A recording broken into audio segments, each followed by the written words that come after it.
season, there's riders really primed for the opening events like the Santos Tour Down Under, and then they're able to carry that through February. You see quite a few of the young ones then peter off a bit into March and April, but any time is a good time to have a big performance as a young professional. And early season, great opportunity if you're willing to put the work in through November, December, and come out firing.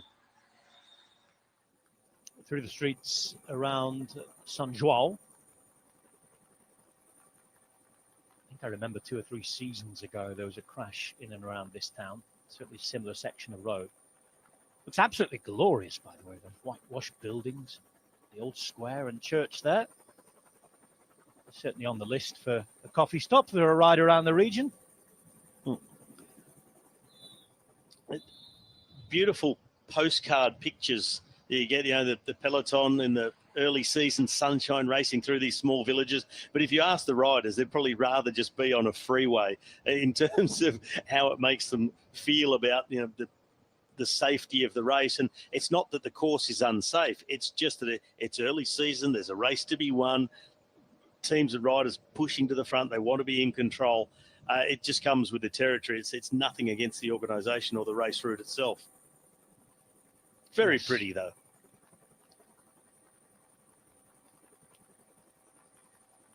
Traps have been opened, haven't they? Well, it's a zoo out there and it's a zoo over here. It certainly is. That's behind the town where we finished in Lagos. Well, been 13 kilometres. It's feeding time for the animals.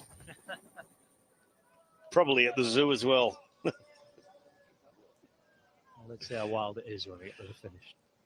We're done now, I promise. Yeah, well, it'll be the sprinters. Yeah, it'll be the sprinters looking to feast, though, won't it, Rob? I thought we were done. Deary me. Up we go. 13 Ks to go. That was dessert. Here's James Shaw at the back. You mentioned he started a YouTube channel. Seen you and showing you inside the life of a pro cyclist, rather like his teammate Harry Sweeney.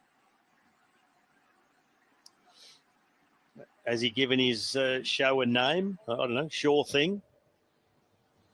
Do you know what? I can't remember it, but I'd written it down. My desk isn't the tidiest thing in the world. It's a bit of a play on words with Shaw, though. I will endeavour to do my homework, sir, and bring it back to you for the lesson tomorrow. Minute. Geraint Thomas continues to ride down the front there.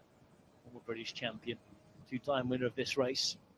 Tour de France winner, of course, among his many merits and laurels. Julien Alaphilippe in his brand new jersey. Tudor Pro cycling now. Of course, they're still waiting to see if the Tour de France organisers are going to look on Alaphilippe's presence and say, hang on a minute, come and race our race this year. We're still well on wild cards for the Grand Tours, full stop. And talk is there's a look at the Tour de France, there's a look at the UCI. Are they going to grant an extra team to all Grand Tours? And it seems to be who's going to blink first with regards to the invitations this year. Because I think it may be the Giro and Vuelta also waiting for the Tour to see what they're going to then hand out. Because there's Q36.5 and Tom Pidcock, who might be going to the Giro maybe as well. But Tudor sponsor the Giro, so they wouldn't want to leave them out if they didn't have anything else. Could they go to both? There's almost everything happening there. But a decision needs to be made soon because plans need to be made. And in the meantime, I actually think that Robbie's done my homework for me. So such he's smiling. I had to just quickly type it in, Rob. Cycling shorts. See what he did there. Shorts. Tell you what, as well, I know that there's at least 2 people watching because producer Anton, he's been in touch, and Mike Jackson on Blue Sky as well.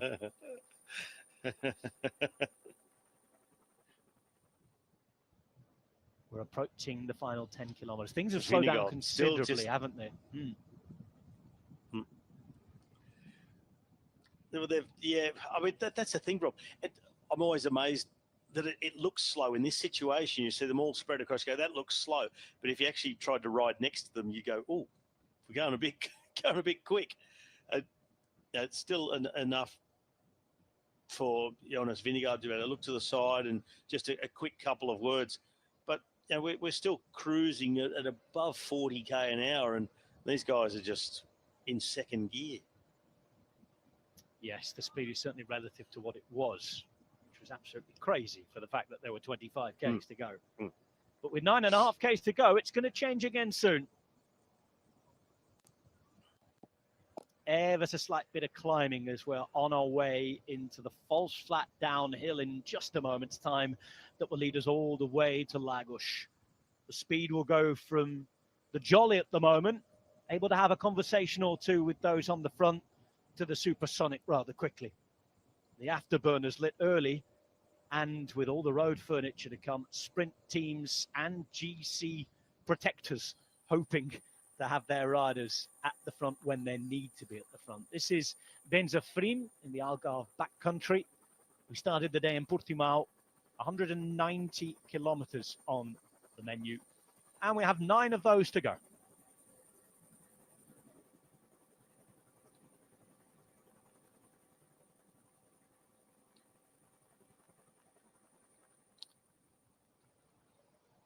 All right, I think the moment that things are really going to light up is where there's going to be more room to move and teams can start to make a pass and bring themselves and their sprinter forward. So, you know, lockdown at the moment on these narrow roads, they're able to just low speed, hold position. As soon as things open up, look for moves from behind, teams coming forward. Wider road, trying to get a peak. The big team's still trying to just, you see Rui Costa, spread wide, go wide, keep it shut down. We've got position. Let's just hold. Yeah, the sprinters team do have the position as well. I'm thinking Lotte, they'll be pretty happy with things as well here.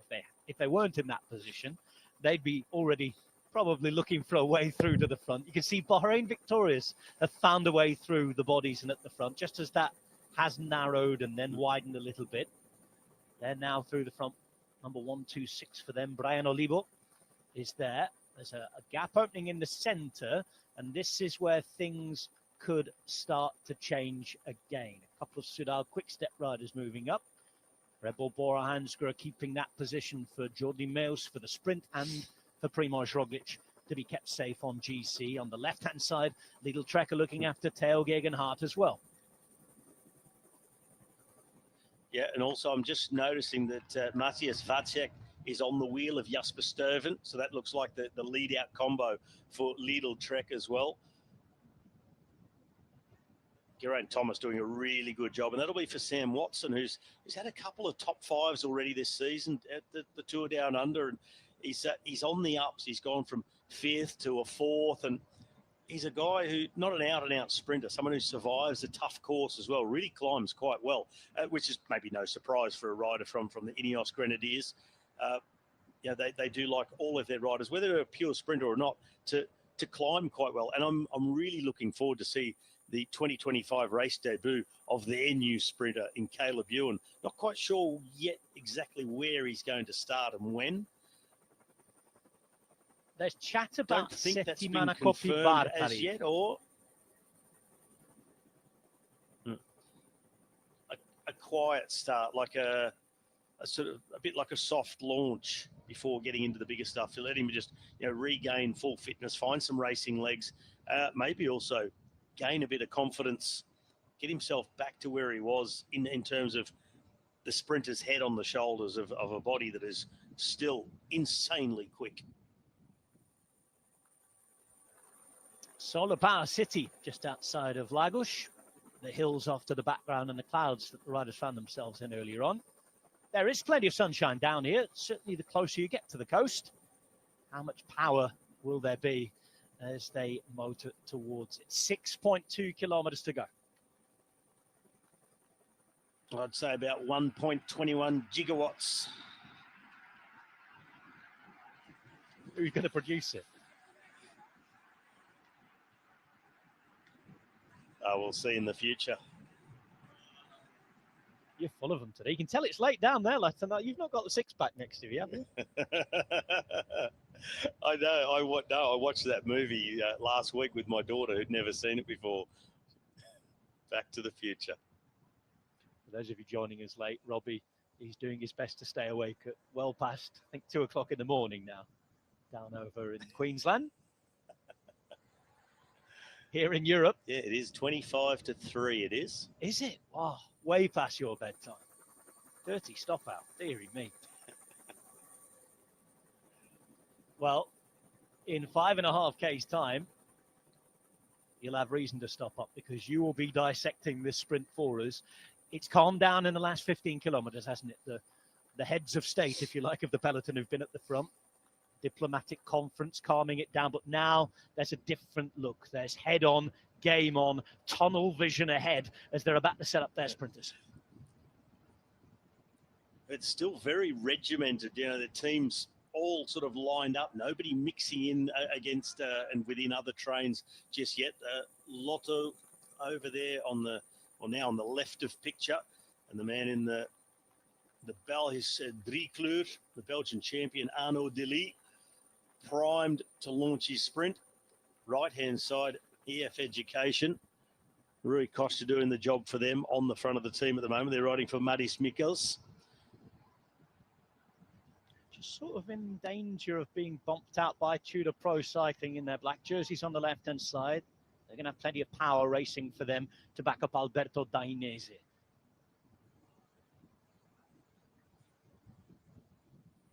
This is a fast, false flat downhill road into Lagos. 4.5 kilometers to go, just less now. The left, as we look at it, Delis he's got a bank of power in front of him. All those red jerseys for the Belgian champion. Lidl Trek just alongside with Vatsek. Red Bull Bora Hansgrohe looking after Roglic, but they want to try and win the stage with Merce. On the left-hand side, as we look at it, Robbie's talked about Madis Mikkels. EF Education have ridden all day for that. And just as I complete this sentence, the gears are clicked through and they are motoring now to the final 3.5 kilometers. A reminder that we've got roundabouts inside the final 1.5 kilometers, and that final one to be taken on ferociously inside, straight into the final little bit of a sprint, comes with around 700 meters to go. It's Catania now at the front in the blue jersey for Soudal Quickstep. Well, it's taken quite a while for it to really kick off, Robert, once it does. I mean, look at the speed go up. And, well, Geraint Thomas, he was ready for it to happen. He's still got his, well, not all of his team, but he's got Filippo Ganna still with him. Look for Sam Watson. And now it's gone from that, side by side, all the teams lined up to just an absolute washing machine now as they approach 3 kilometers to go. Straight road down here, kinks to the left before we get to 2 Ks to go. Then there's a kink right and left before the roundabouts and all the fun starts. The one that could take quite a bit of speed off comes right just before 1 kilometer to go. Goes from right to left. The road, though, narrows here, which explained quite a bit of the fighting for the front. We've just gone inside 3 kilometers to go. And that's good news for the GC riders should anything happen from here on in. Yeah, in terms of time loss, should there be an incident, that's no problem anymore, but still wanting to stay safe and just get themselves intact through to the finish. EF Education coming through the middle of the road now. Tudor Pro Cycling looking really well organised, and Julien Alaphilippe just functioning in that lead-out train, just swinging across and through another couple of trains and just getting a bit of disorder in other sprint trains as they bring Dainese towards the front for Tudor. There's an attack on the right-hand side from one of the Portuguese teams, Tafer Overs Murtuawa, rider in the green jersey. That's going to force any opportunity to be chased down there, and it speeds things up a bit with 2 kilometers to go. Andermatt, you talked about them waiting. They have waited. Another team that's waited, Picnic Postenel. Remember, Castor van Uden is here. He's on the right-hand side and being helped up now towards the front by a couple of teammates. Following the wheel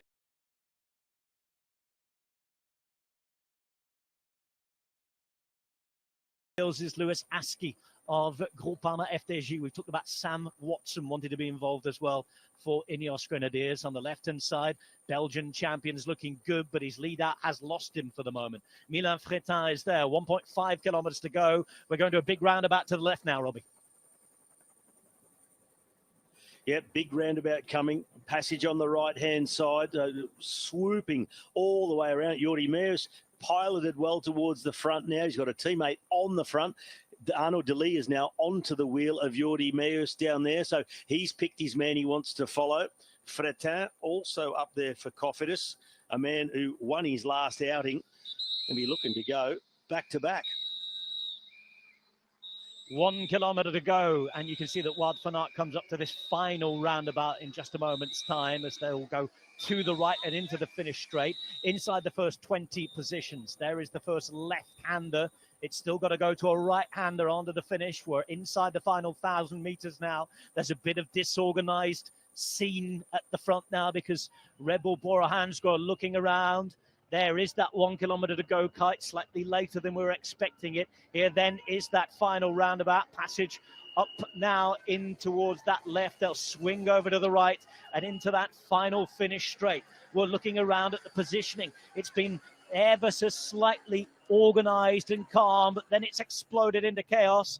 And here we go on the left-hand side. Riders have gone the wrong side. Riders have gone the wrong side here. What on earth has happened here? Riders are on the wrong side of the road on the left. Riders are all over the place here. They're sprinting there, but the finish is on the other side of the road. Robbie, what on earth has happened? It's Filippo Ganna who's got away and has stolen a march. Filippo Ganna is there. The rest of the peloton on the wrong side of the road. This is a farcical finish to the stage at the Volta al Garve for most, but it is a glorious win for Filippo Ganna, who's one of the few riders who went the right way. There they come around onto the left-hand side. Ganna celebrates parallel. It's almost like they're in parallel universe there. But Ganna has won in the most bizarre finish that we have seen in a long, long time. Filippo Ganna wins the opening stage of the Volta al Garve in Bicicleta. And I think we're going to be reading lots of column inches overnight as to what on earth happened there. And the commissaires, Robbie McEwen, have a decision or two to make about what on earth has happened. What we do know is Ganna has crossed the line first, but he was one of the few who went the right way.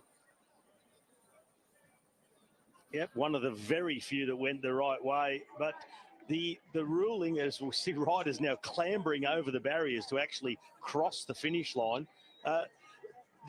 The rule in cycling, Rob, is that no matter what happens, they say it is the rider's responsibility to know the course and stay on the course, no matter what happens. What will happen in this case is nobody will lose time. I'm sure the commissaires will say, okay, that was an absolute mess. Everybody finishes with the same time. But most certainly the result will stand. Filippo Ganna wins solo in what was set to be a big bunch sprint. And Rob, you described it perfectly. It was bizarre. Someone has taken a wrong turn and the rest have all followed. It looked very